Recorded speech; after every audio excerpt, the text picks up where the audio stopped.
Dieu nous parle. Chaque jour, Charles et Carole vous présentent la leçon de l'école du sabbat.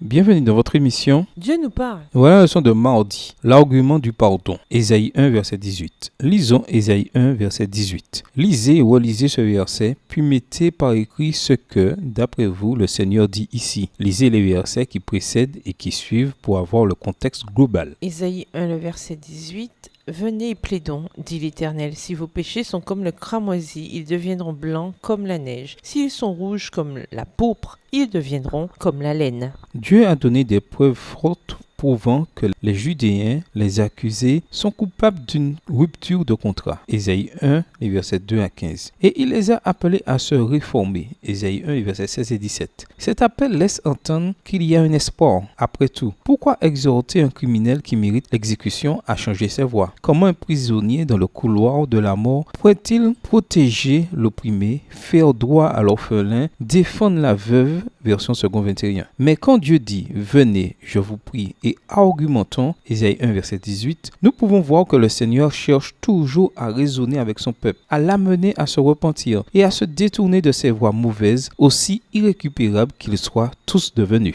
Le Seigneur leur dit que leurs péchés rouges comme l'écarlate deviendront blancs comme la neige. Pourquoi les péchés sont-ils rouges? Parce que le rouge est la couleur du sang, culpabilité de sang, dont leurs mains sont pleines. Ésaïe 1, le verset 15. Le blanc, à contrario, est la couleur de la pureté, l'absence de culpabilité de sang. Ici, Dieu propose de les changer. C'est le type de langage qu'employa le roi David quand il cria à Dieu pour demander pardon pour son péché, quand il avait pris Bethsabée et fait tuer son mari. Lisez Psaume 51, les versets 7 et 14. Dans Ésaïe 1, le verset 18, l'argument de Dieu est en fait une offre de pardon pour son peuple. En quoi l'offre de pardon de Dieu sert-elle d'argument pour qu'il change de voie? Comparons Ésaïe 1, verset 18 avec Ésaïe 44, verset 22. Ésaïe 1, le verset 18. Venez et plaidons, dit l'Éternel. Si vos péchés sont comme le cramoisi, ils deviendront blancs comme la neige. S'ils sont rouges comme la pourpre, ils deviendront comme la laine.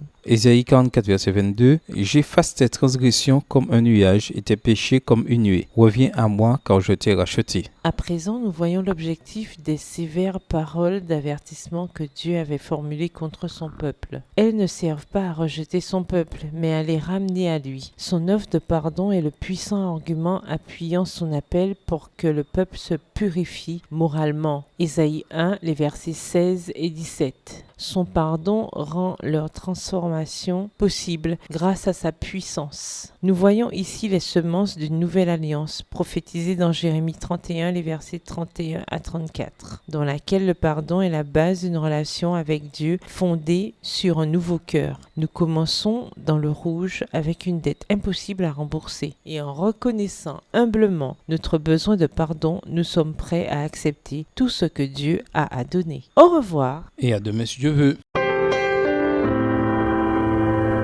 Dieu nous parle. Chaque jour, Charles et Carole vous présentent la leçon de l'école du sabbat.